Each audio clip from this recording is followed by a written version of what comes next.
మరో 5 జిల్లాల నాయకులతో రేవంత్ రెడ్డి సమీక్ష. తాజా రాజకీయ పరిస్థితులపై చర్చ.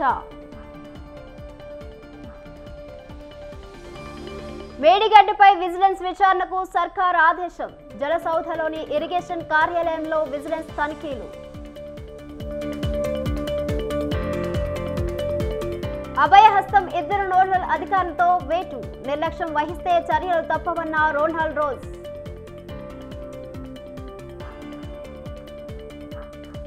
వైసీపీలో కొనసాగుతున్న నియోజకవర్గాల ఇన్ఛార్జ్ల మార్పుల ప్రక్రియ. తాడేపల్లికి మంత్రులు బొత్స, బుగ్గన. ఏపీలో ఎన్నికల నిర్వహణపై సీఈసీ బృందం కసరత్తు. ఈసీకి రాజకీయ పార్టీల ఫిర్యాదులు.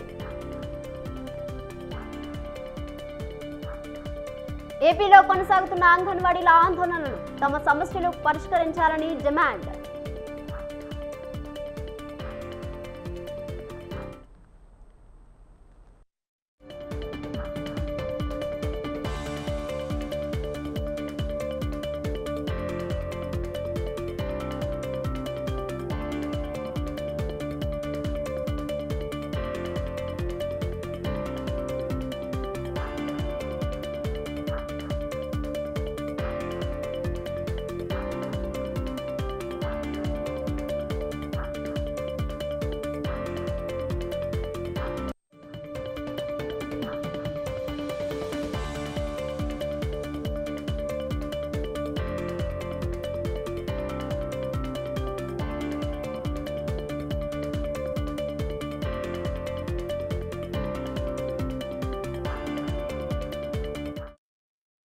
బులెటిన్లో బ్రేకింగ్ న్యూస్ చూస్తున్నాం. అభయహస్తం అప్లికేషన్లో ఆన్లైన్ ఎంట్రీ విషయంలో నిర్లక్ష్యం వ్యవహరించిన 2 నోడల్ అధికారులపై సస్పెన్షన్ వేటు పడింది.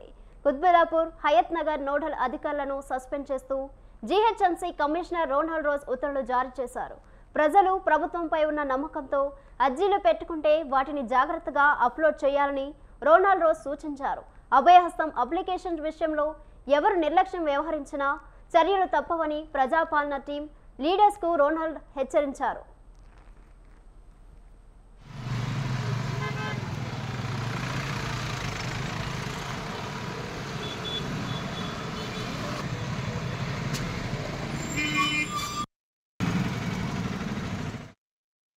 ఇదే విషయంపై మరింత సమాచారం మా ప్రతినిధి వేణు ఫోన్లో అందిస్తారు.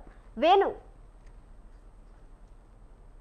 ప్రభుత్వ పథకాలను వారు తీసుకునేందుకు ప్రజాపాలన ద్వారా అప్లికేషన్లకు రాష్ట్ర ప్రభుత్వం పిలుపునివ్వడం జరిగింది. దాంతో ప్రజలు డిసెంబర్ నెలలో ప్రారంభమైనటువంటి ప్రజాపాలనలో పెద్ద ఎత్తున వచ్చి అప్లికేషన్ పెట్టుకున్నారు. ఈ ప్రక్రియ జనవరి 6 వరకు కూడా కొనసాగింది.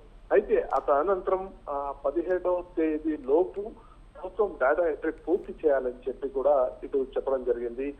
దీంతో అధికారులు ఏదైతే వచ్చినటువంటి అప్లికేషన్లు అన్నింటినీ కూడా ఇక వాటన్నిటిని 1 by 1 కంప్యూటరైజ్ చేసేందుకు డేటా ఎంట్రీ చేసేలా కూడా చర్యలు తీసుకోవడం జరిగింది. అయితే ఇందులో భాగంగా 2 సంఘటనలు హైదరాబాద్ నగరంలో చోటు చేసుకున్నాయి. అవి కూడా జిహెచ్ఎంసీ పరిధిలో. ఒకటి ఏదైతే హయత్ నగర్ కి చెందినటువంటి అప్లికేషన్లు ఇటు బాలానగర్ ఫ్లైఓవర్ పై రోడ్డుపై పడిపోవడం, అలాగే కుత్బుల్లాపూర్ లో డిప్యూటీ కమిషనర్ ఆఫీస్ నుండి ఏకంగా ఒక ఇంజనీరింగ్ విద్యార్థి ఇంటికి తీసుకువెళ్లి డేటా ఎంట్రీ చేసేందుకు ఇటు అప్లికేషన్ తీసుకువెళ్తున్న పరిస్థితి. ఈ నేపథ్యంలో అసలు భద్రతగా ఉండాల్సినటువంటి అప్లికేషన్లు బయటికి ఈ విధంగా ఎందుకు పంపిస్తారు అని చెప్పి కూడా ఇటు జిహెచ్ఎంసీ కమిషనర్ సీరియస్ అయ్యారు. ఎవరైతే ఈ టీమ్ లీడర్స్ ఉన్నారో ఇటు హయత్ నగర్ సంఘటన కానీ ఇటు కుత్బుల్లాపూర్ కి సంబంధించినటువంటి ఈ 2 సంఘటనలకు సంబంధించినటువంటి టీమ్ లీడర్స్ ను సస్పెండ్ చేస్తూ కూడా జిహెచ్ఎంసీ కమిషనర్ నిర్ణయం తీసుకున్నారు. ముఖ్యంగా ఏదైతే ప్రజాపాలనకు సంబంధించి చాలా కీలకమైన అంశాలు ఉన్నాయి. ఇప్పటికే ఈ ప్రజాపాలన అప్లికేషన్ లో ఇంటి అడ్రస్, అలాగే ఆధార్ కార్డు వివరాలు, అలాగే కుటుంబ సభ్యులకు సంబంధించినటువంటి అన్ని వివరాలు కూడా ఈ అప్లికేషన్ లో ఉన్నాయి. ఇక మరోవైపు ఇప్పటికే సైబర్ క్రైమ్ సంబంధించి కూడా చూస్తున్నాం మనం. ప్రతినిత్యం కూడా ఎన్నో సంఘటనలు వస్తున్నాయి. ఏదైతే ఫోన్ చేసి ఓటీపీ చెప్పండి, ఓటీపీ చెప్తే మీకు ఈ పథకం వస్తుంది అని మభ్యపెట్టే అవకాశం కూడా ఉంది. ఈ నేపథ్యంలో ఎంతో కీలకంగా ఉంచాల్సినటువంటి డేటాను ఈ విధంగా బయటకు వేయడం ఏంటి అని చెప్పి కూడా ప్రజల నుండి పెద్ద ఎత్తున విమర్శలు వస్తున్నటువంటి పరిస్థితి ఉంది. మరోవైపు ఏదైతే జిహెచ్ఎంసీకి సంబంధించినటువంటి డిప్యూటీ కమిషనర్లు ఈ కింద ఉండాల్సినటువంటి ఏదైతే యంత్రాంగం ఉందో వారందరినీ పర్యవేక్షించాలి. ముఖ్యంగా డిప్యూటీ కమిషనర్లు సరిగా చొరవ చూపకపోవడంతో ఇక కింద ఉన్నటువంటి సూపర్వైజర్లు, టీమ్ లీడర్లు ఇష్టానుసారంగా వ్యవహరిస్తున్నారు అనేటువంటి విమర్శలు కూడా ఉన్నాయి. ముఖ్యంగా ఏదైతే ప్రభుత్వం చాలా ప్రతిష్టాత్మకంగా తీసుకుంది, ఎవరైతే నిజమైన పేదలు ఉన్నారో, అర్హులు ఉన్నారో వారందరికీ ప్రభుత్వ పథకం అందజేయాలి అని చెప్పి అభయహస్తం సంబంధించినటువంటి 6 పథకాలను ఇటు అప్లికేషన్లు పిలవడం జరిగింది. అయితే ఈ విధంగా అధికారులు నిర్లక్ష్యంగా వ్యవహరించడంతో జిహెచ్ఎంసీ కమిషనర్ కూడా సీరియస్ అయ్యారు. సంబంధితటువంటి ఇట్లాంటి ఇన్సిడెంట్లు మళ్ళీ ఎక్కడ కూడా చోటు చేసుకోవద్దు, ఖచ్చితంగా ఇవన్నీ కూడా జిహెచ్ఎంసీ కార్యాలయంలోనే ఈ డేటా ఎంట్రీ అనేది కూడా చేయాలని చెప్పి కూడా ఆదేశించడం జరిగింది. Right Venu, thank you.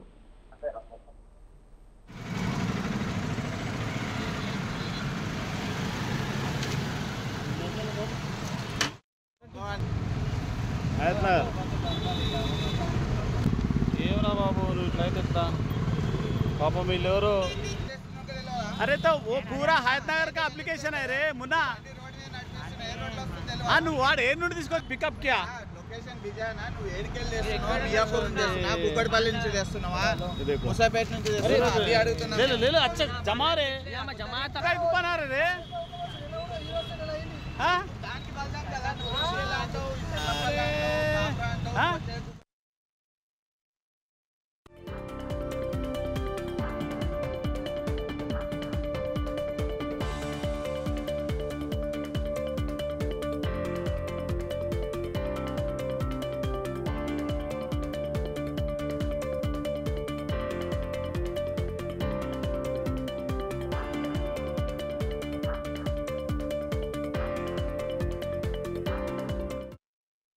Right, మరో బ్రేకింగ్ న్యూస్ చూస్తున్నాం. మేడిగడ్డ బ్యారేజ్ కుంగుబాటుపై విజిలెన్స్ విచారణకు ప్రభుత్వం ఆదేశించింది. దీంతో జలసౌధలోని ఇరిగేషన్ కార్యాలయంలో విజిలెన్స్ పోలీసులు తనిఖీలు చేస్తున్నారు. కార్యాలయంలో అన్ని ఫ్లోర్లను ఆధీనంలోకి తీసుకున్నారు పోలీసులు. అధికారులు, సిబ్బంది ఫోన్లను స్వాధీనం చేసుకుని విచారణ చేస్తున్నారు. అన్ని ఫైల్స్, రికార్డులను పరిశీలిస్తున్నారు. అటు జయశంకర్ భూపాలపల్లి జిల్లా మహదేవ్పూర్ ఇరిగేషన్ డివిజన్ కార్యాలయంలోనూ విజిలెన్స్ ఎన్ఫోర్స్మెంట్ అధికారులు తనిఖీలు చేస్తున్నారు. కాళేశ్వరం ప్రాజెక్టులోని మేడిగడ్డ, కన్నెపల్లి పంప్ హౌస్లకు సంబంధించిన కార్యాలయాల్లో విలువైన పత్రాలను పరిశీలిస్తున్నారు. ఇరిగేషన్ ప్రాజెక్టుల విషయంలో గత ప్రభుత్వం చేపట్టిన పనులపై ఆరోపణలు వచ్చాయి. దీంతో ఇరిగేషన్ ప్రాజెక్టులపై ప్రస్తుత ప్రభుత్వం పూర్తి స్థాయిలో ఫోకస్ చేసింది.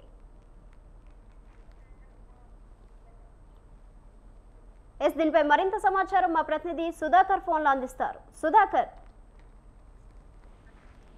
థ్యాంక్ యూ నిత్య. గత తెలంగాణ రాష్ట్ర ప్రభుత్వం ఎంతో ప్రతిష్టాత్మకంగా తీసుకొని నిర్మించిన కాళేశ్వరం మేడిగడ్డ బ్యారేజ్ సంబంధించి ఒక ప్రాజెక్టు గత అక్టోబర్ నెలలో మొత్తం కుంగిపోవడం జరిగింది. ఎందుకంటే కాళేశ్వరం మేడిగడ్డ బ్యారేజ్ సంబంధించి 21 పిల్లర్ ఎక్కడైతే మొత్తం 6 ఫీట్ల మేరకు కుంగిపోయిందో ఒక పిల్లర్ కుంగిపోయాడు. అదే కాకుండా దాని ప్రకారంగా చూస్తే ఇటు అన్నారం సరస్వతి బ్యారేజ్ సంబంధించిన బ్యారేజ్ లో కూడా మరొక బుంగపడింది. దీనికి సంబంధించి ఇప్పుడు ఉన్న కొత్తగా వచ్చిన రాష్ట్ర ప్రభుత్వం, కాంగ్రెస్ రాష్ట్ర ప్రభుత్వం దానిపైన విచారణ చేపట్టాలని చెప్పేసి గతంలో చూస్తే ఇరిగేషన్ డిపార్ట్మెంట్ కి సంబంధించిన మినిస్టర్ ఎవరైతే ఉన్నారో వీళ్ళంతా 6 మినిస్టర్ బృందం వెళ్ళి కూడా మొత్తం సందర్శించడం జరిగింది. దీనిపైన ఈ రోజు కూడా ఇరిగేషన్ డిపార్ట్మెంట్ వెళ్ళి మొత్తం అక్కడ ఉన్న ఎన్ఫోర్స్మెంట్ డిపార్ట్మెంట్ 2 డిపార్ట్మెంట్లు వెళ్ళి మొత్తం కాళేశ్వరం సంబంధించిన బ్యారేజ్ సంబంధించిన ప్రతి ఒక్క ఆఫీస్ మొత్తం సందర్శించడం జరుగుతుంది. సందర్శించడం కాకుండా అక్కడ ఉన్న విలువైన ఫైల్స్ ఏదైతే ఉందో ఈ యొక్క బ్యారేజ్ సంబంధించిన డిజైన్ సంబంధించిన కానీ దానికి సంబంధించిన కట్టడానికి సంబంధించిన మొత్తం మెటల్ ఏం వాడిలు ఏంది అనే దానిపైన పూర్వపరాలు మొత్తం తెలుసుకోవడానికి అక్కడ ఉన్న ఫైల్ మొత్తం వాళ్ళు స్వాధీనం చేసుకుంటున్నారు. అదే కాకుండా విజిలెన్స్ డిపార్ట్మెంట్ 10 బృందాలు మొత్తం రావడం జరిగింది. ఒక 10 బృందాలు ఒక్కొక్క భాగంగా డివైడ్ అయ్యి వాళ్ళు మొత్తం కొంతమంది ప్రాజెక్టు సందర్శించిన వేళ, కొంతమంది ప్రాజెక్ట్ సంబంధించిన ఆఫీసులకు తనిఖీ చేయడానికి కొంతమంది వెళ్ళారు. మరి కొంతమంది ఏదైతే అన్నారం బ్యారేజ్ ఏదైతే ఉందో అన్నారం సంస్థ బ్యారేజ్ కొంతమంది వెళ్ళారు. కొంతమంది మేడిగడ్డ బ్యారేజ్కి వెళ్ళడం జరిగింది. కొంతమంది సమ్మక్క సారక్క బ్యారేజ్ కూడా వెళ్ళడం జరిగింది. ఈ యొక్క బ్యారేజ్ మొత్తం పరిశీలించి అక్కడ ఉన్న దానికి సంబంధించిన పూర్వ ఫలాలు ఎలా అయితే ఉన్నాయో, వారి కట్టడాలు ఎలా నిర్మించారో ఏంది అని చెప్పి కూడా వాళ్ళు మొత్తం తెలుసుకోవడానికి వారు కూడా ప్రయత్నించడం జరుగుతుంది. ప్రజెంట్ ఇప్పటి వరకు అయితే మనకు తెలిసిన సమాచారం ప్రకారం అయితే కన్నెపల్లి పంప్ హౌస్ దగ్గర కూడా కొంతమంది అధికారులు ఉండి వాళ్ళు మొత్తం అలా క్షుణ్ణంగా పరిశీలించడం జరుగుతుంది. ఈ బ్యారేజ్ ఇప్పటివరకు ఎలాంటి డ్యామేజ్ లేదు, కానీ ఇప్పుడైనా ఈ యొక్క బ్యారేజ్ కి ఎలాంటి ఇబ్బందులు వస్తున్నాయి, దీనికి సంబంధించి ఏమైనా ఉన్నాయా లేవా? ఎందుకంటే ఇక్కడ ఉన్నది భూపాలపల్లి జిల్లా మొత్తం కింద చూస్తే బొగ్గుగా ఎలా ఏదైతే బొందలగడ్డ అంటారో దానిపైన ఒక బ్యారేజ్ నిర్మించడం వల్ల ఎలాంటి ప్రమాదమైన ఉందా లేదా అనేది. ఎందుకంటే ఈ యొక్క కన్నపల్లి పంప్ హౌస్ కూడా ఎందుకంటే భారీ నీరు సైతం కూడుకున్నాయి. ఎందుకంటే 15 టీఎంసీకి సంబంధించిన సామర్థ్యం ఉంది. దీనికి సంబంధించి పూర్వపల్లాలు ఎలా ఉన్నాయి, దీనికి సంబంధించి 15 టీఎంసీ నీళ్లు నిల్వ ఉంటే ఎలా ఉంటుంది ఏంటి అని చెప్పి ఒక దానికి సంబంధించి విజిలెన్స్ అధికారులు దాంతో పాటు కొంతమంది ఇంజనీర్లు కూడా దాన్ని పరిశీలి చేస్తున్నారు. అదే కాకుండా చూస్తే మొత్తం మీద ఈ యొక్క ప్రాజెక్టు ఎలాంటి ఇబ్బంది ఉంది, గతంలో జరిగిన దానికి వీళ్ళంతా పరిశీలించి వెళ్లారు. ఇప్పుడు విజిలెన్స్ వాళ్ళు ఇంటెలిజెన్స్ వాళ్ళు రావడంతో పాటు ఇరిగేషన్ డిపార్ట్మెంట్ ఇది ఎలా దీనిపైన రేపు అంటే రానున్న రోజులలో దీనిపైన ఎలాంటి చర్య తీసుకోబోతుందని చెప్పి వేచి చూడాల్సిన పరిస్థితి ఉంది. నిత్య రైట్ సుధాకర్, థ్యాంక్ యూ.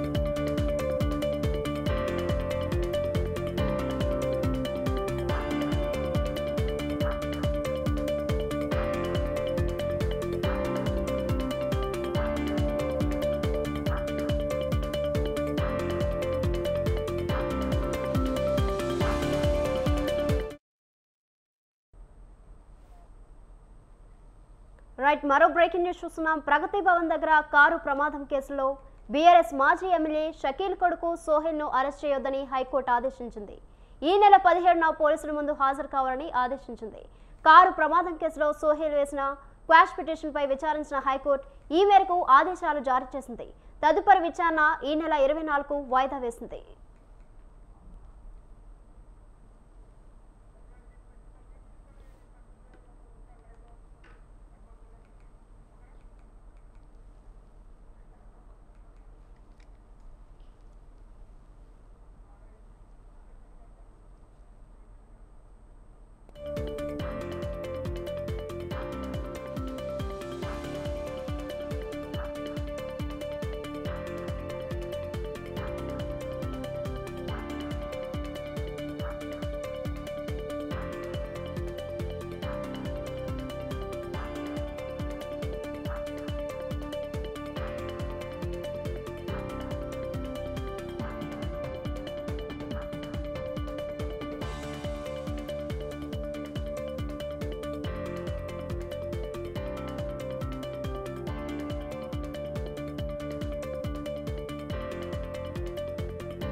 ప్రగతి భవన్ దగ్గర కారు ప్రమాదం కేసులో బీఆర్ఎస్ మాజీ ఎమ్మెల్యే షకీల్ కొడుకు సోహెల్ను అరెస్ట్ చేయొద్దని హైకోర్టు ఆదేశించింది.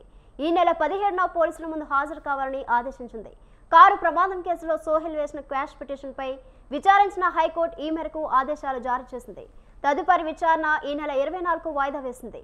దీనిపై మరింత సమాచారం హైకోర్టు నుంచి మా ప్రతినిధి ఉషా లైవ్లో అందిస్తారు. ఉషా, చెప్పండి.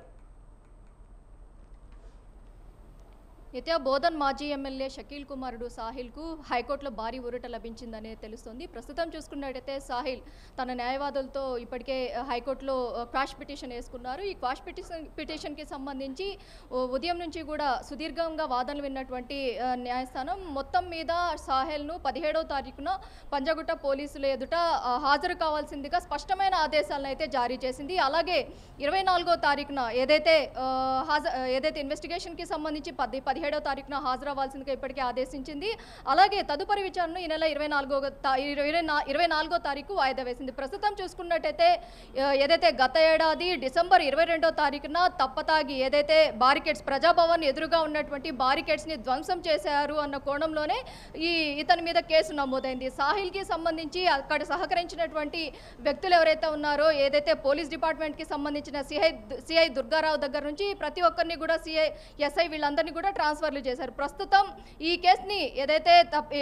కేసు నుంచి మంత్రి కొడుకుని తప్పించాలన్న కోణంలోనే పోలీసులు కూడా వ్యవహరించారన్న కోణంలోనే ఆ రోజు సస్పెండ్ చేయడం, సిఐని కూడా సస్పెండ్ చేయడం జరిగింది. ప్రస్తుతం చూసుకున్నట్టయితే యాక్సిడెంట్ జరిగిన అనంతరం ఎవరైతే సాహిల్ ఉన్నారో సాహిల్ ముంబై పారిపోవడము, ముంబై తర్వాత దుబాయ్ పారిపోవడం జరిగింది. ప్రస్తుతం అతని మీద ఇప్పటికే పోలీస్ శాఖ లుకౌట్ నోటీసులు ఇచ్చింది కాబట్టి లుకౌట్ నోటీసులో తాను ఏ క్షణానైనా విమానాశ్రయంలో ఎక్కడైనా కానీ తాను తారాసపడితే వెంటనే తనని అరెస్టు చేసే రైట్స్ అయితే లుకౌట్ నోటీస్ ఉంటుంది కాబట్టి లుకౌట్ నోటీసులు అయితే జారీ చేశారు. ఈ నేపథ్యంలో సాహిల్ హైకోర్టును తన న్యాయవాదులతో సంప్రదించడం జరిగింది. ప్రస్తుతం అయితే అతనికి భారీ ఊరట లభించిందనేసి తెలుస్తుంది. ఈ నెల 17వ తారీఖున ఏదైతే పోలీసుల ఎదుట హాజరు కావాలి, ఇన్వెస్టిగేషన్కు సహకరించాలి. ఆ రోజు సీసీ కెమెరా ఫుటేజెస్లో ఇతనే మద్యం సేవించి డ్రైవింగ్ చేశాడు అన్న క్లారిటీ అయితే ఉంది కాబట్టి పోలీసులు కూడా ఈరోజు జరిగినటువంటి వాదనలో కూడా సుదీర్ఘంగా ఇవన్నీ కూడా మెన్షన్ చేయడం జరిగింది. మొత్తం మీద సాహిల్ ఆ రోజు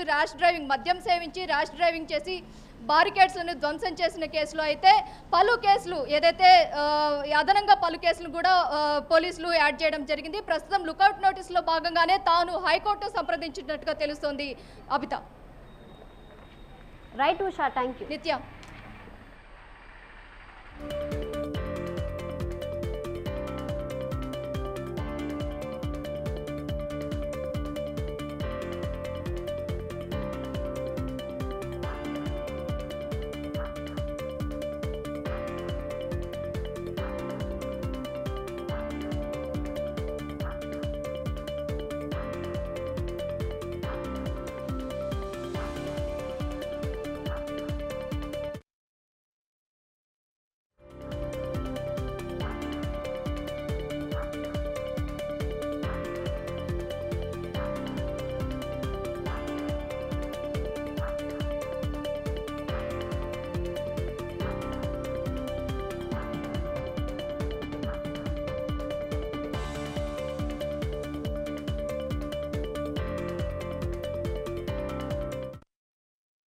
రైట్, మరో బ్రేకింగ్ న్యూస్ చూస్తున్నాం. సింగనమల ఎమ్మెల్యే జొన్నలగడ్డ పద్మావతిపై సీఎం జగన్ ఆగ్రహం వ్యక్తం చేశారు.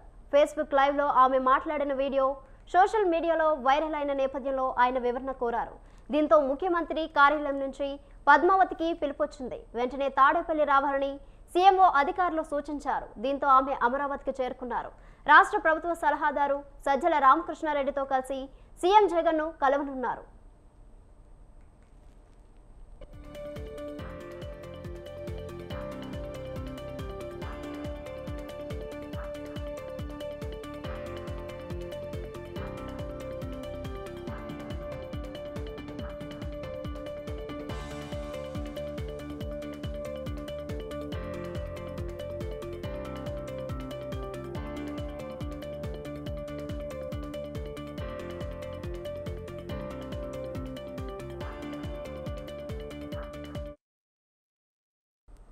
మరోవైపు మాజీ మంత్రులు బాలినేని శ్రీనివాసరెడ్డి, వెల్లంపల్లి శ్రీనివాస్, ఎంపీ గోరట్ల మాధవ్కు జగన్ అపాయింట్మెంట్ ఇచ్చారు. సాయంత్రంలోగా వారు సీఎంను కలవనున్నారు. తమ సీట్ల విషయంపై జగన్తో చర్చించనున్నారు. దీనిపై మరింత సమాచారం మా ప్రతినిధి రమేష్ లైవ్లో అందిస్తారు. రమేష్, చెప్పండి. కాంగ్రెస్ పార్టీలో మార్పులు చేర్పులకు సంబంధించి ఒకవైపు కసరత్తు ముమ్మరంగా కొనసాగుతోంది. మూడో జాబితాకు సంబంధించి కసరత్తు కొనసాగుతున్నటువంటి నేపథ్యంలోనే కొంతమంది ఎమ్మెల్యేలు ఆ పార్టీ తీరుపైన కొంత అసంతృప్తి వ్యక్తం చేస్తూ ఉన్నారు. తాజాగా సింగనమల నియోజకవర్గానికి సంబంధించిన ఎమ్మెల్యే పద్మావతి జగన్ తీరుపైన కొంత అసంతృప్తి వ్యక్తం చేయడం జరిగింది. వచ్చే ఎన్నికల్లో తనకు సీటు ఇచ్చేది లేనిది సీఎం జగనే చెప్పాలంటూ ఆమె వ్యాఖ్యానించడం జరిగింది. అంతేకాకుండా దళితుల నియోజకవర్గాలను చిన్నచూపు చూస్తున్నారంటూ కూడా కొంత అసంతృప్తి వ్యక్తం చేశారు. అంతేకాకుండా తన నియోజకవర్గానికి నీళ్లు ఇచ్చే విషయంలో కూడా అన్యాయం జరుగుతుందంటూ ఫేస్బుక్ వేదికగా ఆమె తన అసంతృప్తిని బయటపెట్టినటువంటి పరిస్థితి కూడా ఉంది. ఈ నేపథ్యంలో సింగనమల ఎమ్మెల్యే పద్మావతిని సీఎం క్యాంప్ కార్యాలయానికి రావాలని పార్టీ పెద్దలు ఆదేశించారు. దీంతో ఆవిడ కొద్దిసేపటి క్రితమే సీఎం క్యాంప్ ఆఫీసు కూడా రావడం జరిగింది. మరి కాసేపట్లో సీఎం జగన్మోహన్ రెడ్డితో కూడా సమావేశం కానున్నారు. ప్రధానంగా పార్టీ లైన్కు వ్యతిరేకంగా అదేవిధంగా ప్రభుత్వాన్ని ఇబ్బంది పెట్టే విధంగా ఎందుకు వ్యాఖ్యలు చేశారో వివరణ ఇవ్వాలంటూ కూడా ఆమెను సీఎం జగన్ను వివరణ అడిగే అవకాశం ఉన్నట్టు తెలుస్తూ ఉంది. ఇప్పటికే ఆవిడ కొంత వివరణ కూడా ఇవ్వడం జరిగింది. తన వ్యాఖ్యలను వక్రీకరించారని ఉద్దేశపూర్వకంగా తప్పుగా ప్రచారం చేశారంటూ కూడా ఆవిడ మాట్లాడినటువంటి పరిస్థితి కూడా ఉంది. అయినప్పటికీ కూడా అలాంటి వ్యాఖ్యలు ఎందుకు చేయాల్సి వచ్చిందనే అంశానికి సంబంధించి ఇటు పార్టీ పెద్దలు కానీ సీఎం జగన్మోహన్ రెడ్డి వివరణ తీసుకుని ఉన్నారు.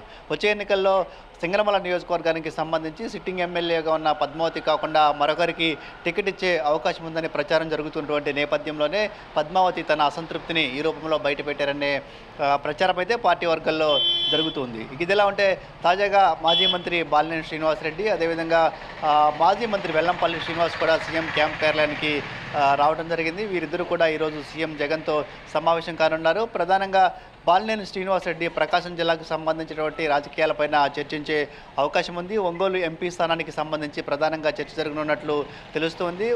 ప్రకాశానికి సంబంధించి ప్రస్తుతం సిట్టింగ్ ఎంపీగా మాగుంట శ్రీనివాసరెడ్డి ఉన్నారు. ఆయన వచ్చే ఎన్నికల్లో వైఎస్ఆర్ కాంగ్రెస్ పార్టీకి సంబంధించి పోటీ చేసే విషయంలో కొంత పునరాలోచన చేస్తున్నటువంటి నేపథ్యంలో ఆయన్ని ఒప్పించే ప్రయత్నం బాలినేని శ్రీనివాసరెడ్డి చేస్తూ ఉన్నారు.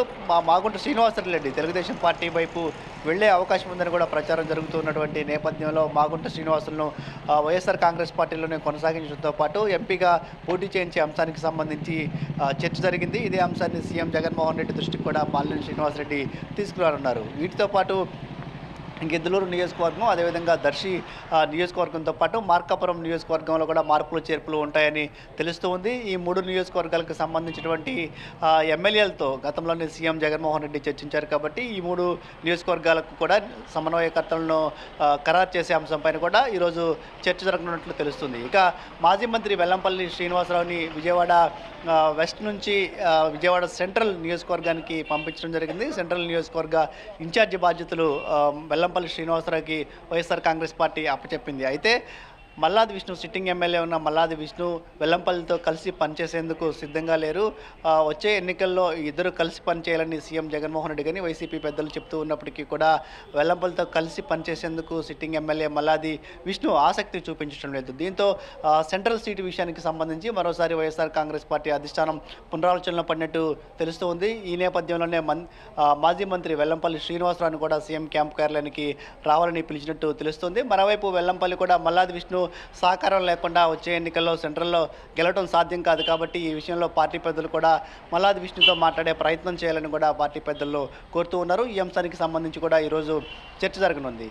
ఇక ఇప్పటికే గోరంట్ల మాధవ్కి వచ్చే ఎన్నికల్లో టికెట్ లేదని వైఎస్ఆర్ కాంగ్రెస్ పార్టీ స్పష్టం చేసింది. గోరంట్ల మాధవ్ స్థానంలో శాంతను హిందూపూర్ ఎంపీగా వైఎస్ఆర్ కాంగ్రెస్ పార్టీ ప్రకటించింది. అయితే గోరంట్ల మాధవ్ మాత్రం వచ్చే ఎన్నికల్లో ఏదో ఒక నియోజకవర్గంలో పోటీ చేసేందుకు ఆసక్తి చూపిస్తూ ఉన్నారు. ఈ నేపథ్యంలోనే ఆయన సీఎం క్యాంప్ కార్యాలయానికి వచ్చే ఎన్నికల్లో తన పోటీకి సంబంధించి ఏదో ఒక నియోజకవర్గం నుంచి అవకాశం ఇవ్వాలని పార్టీ పెద్దలను కోరుతున్నటువంటి పరిస్థితి కూడా ఉంది. ఇక ఈరోజు ఉదయం మంత్రి బొత్స సత్యనారాయణ కూడా సీఎం క్యాంప్ కార్యాలయానికి రావడం జరిగింది. ప్రధానంగా బొత్స ఝాన్సీ రానున్నటువంటి ఎన్నికల్లో విశాఖ ఎంపీగా పోటీ చేస్తారని ఒకవైపు ప్రచారం జరుగుతుంది. మరోవైపు విజయనగరం ఎంపీగా ఉన్నటువంటి చంద్రశేఖర్ను మార్చి ఆయన స్థానంలో మరొకరికి అవకాశం ఇస్తారని కూడా పార్టీ పెద్దలు చెబుతూ ఉన్నటువంటి నేపథ్యంలో విజయనగరం విశాఖ ఎంపీ స్థానాలకు సంబంధించి కూడా బొత్స పార్టీ పెద్దలతో చర్చించినట్లు మనకు అందుతున్నటువంటి సమాచారాన్ని బట్టి తెలుస్తుంది. సో మొత్తంగా అయితే ఈ 3వ జాబితాకి సంబంధించి కసరత్తు ముమ్మరంగా వైఎస్ఆర్ కాంగ్రెస్ పార్టీ చేస్తుంది. ఈరోజు లేదంటే రేపు ఈ 3వ జాబితాని కూడా ప్రకటించే అవకాశం ఉంది. ఈ నేపథ్యంలోనే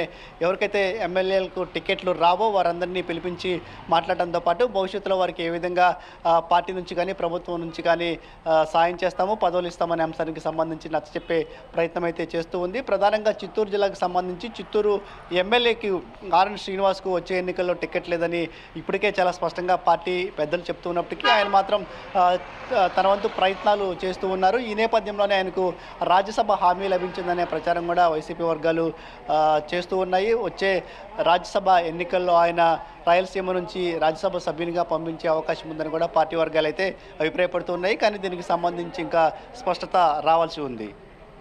రైట్ రమేష్, థ్యాంక్ యూ.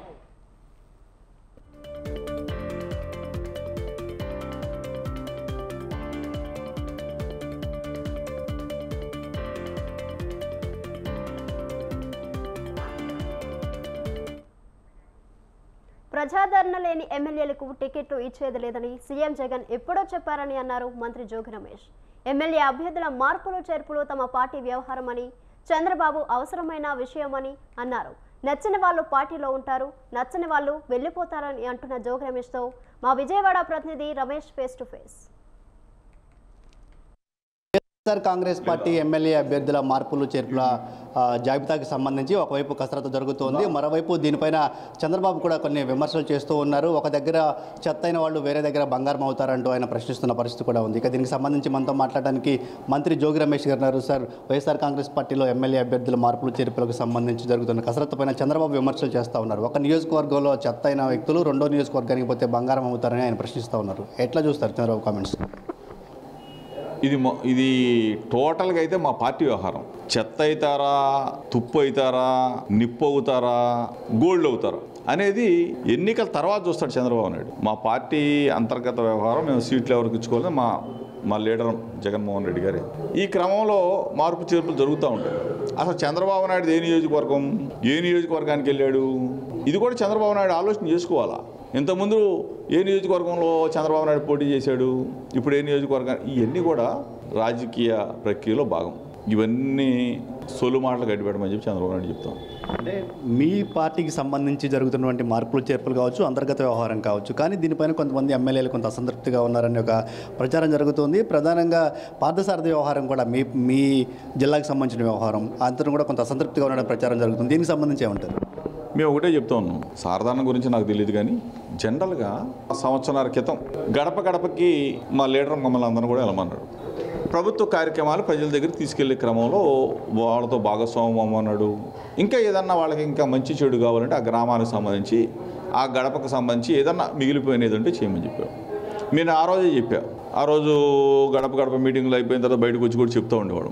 ఎవరైతే ప్రజాదరణ కోల్పోతారో, ప్రజల విశ్వాసం కోల్పోతారో వాళ్ళని కొంచెం పక్కన పెడతానని చెప్పి ఆ రోజు చెప్పాడు. ఆ మాటను అందరం కూడా ఏకీభవించాం. ఈ రోజు బయటకు వచ్చి జోగి రమేష్ అసమ్మతితో ఉన్నాడు, లేకపోతే ఇంకొక ఆయన అసమ్మతితో ఉన్నాడు, లేకపోతే ఇప్పుడు పార్టీ ఉండాలా, లీడర్ నిలబడాలా, జగన్ అన్న మళ్ళీ ముఖ్యమంత్రి అవ్వాలి. ముఖ్యమంత్రి అయితేనే కదా మనకు విలువ. అంతేగాని నేను అడుపోతా, నేను పోయేవాళ్ళు ఎప్పుడు పోతానే ఉంటారు. ఇది కామన్. అల్టిమేట్గా ఏంటంటే వైఎస్ఆర్ కాంగ్రెస్ పార్టీ జెండా రెపరెపలాడాలా, జగన్ అన్న మళ్ళీ ముఖ్యమంత్రి కావాలనేది మా ధ్యేయం. తప్పనిసరిగా దానిలో ఏ మార్పులు, ఏ చేర్పులు, ఏ నిర్ణయం తీసుకున్నా అందరం కూడా శిరసా వహించాల్సిందే. కానీ కొంతమంది శిరసా మేము వహించము, పార్టీని వేడతాం, అవసరమైతే వేరే పార్టీ నుంచి పోటీ చేస్తామంటున్నారు కదా. ఈ చెప్పాను కదా, మళ్ళీ చెప్తున్నా, నచ్చిన వాళ్ళు ఉంటారు, నచ్చని వాళ్ళు పోతారు. ఇవన్నీ కామన్. ఎన్నికలు వచ్చేసరికి అటు నుంచి ఇటు నుంచి అటు కామన్గా జరుగుతూ ఉంటాయి. అల్టిమేట్గా లీడర్ ముఖ్యం, పార్టీ ముఖ్యం. సో ఇది మొత్తంగా ఏదైతే నచ్చిన వాళ్ళు పార్టీలో ఉంటారో, లేదంటే నచ్చని వాళ్ళు వెళ్ళిపోవచ్చు అంటూ మంత్రి జోగి రమేష్ చెప్తూ ఉన్నారు. ఎమ్మెల్యే అభ్యర్థుల మార్పులు చేర్పులకు సంబంధించి జగన్ నిర్ణయమే ఫైనల్ అని కూడా ఆయన అంటున్నారు. కెమెరా పర్సన్ లికేష్తో రమేష్, స్వతంత్ర టీవీ, తాడేపల్లి నుంచి. ఇవి బులెటిన్ డీటెయిల్స్. కీప్ వాచింగ్ స్వతంత్ర.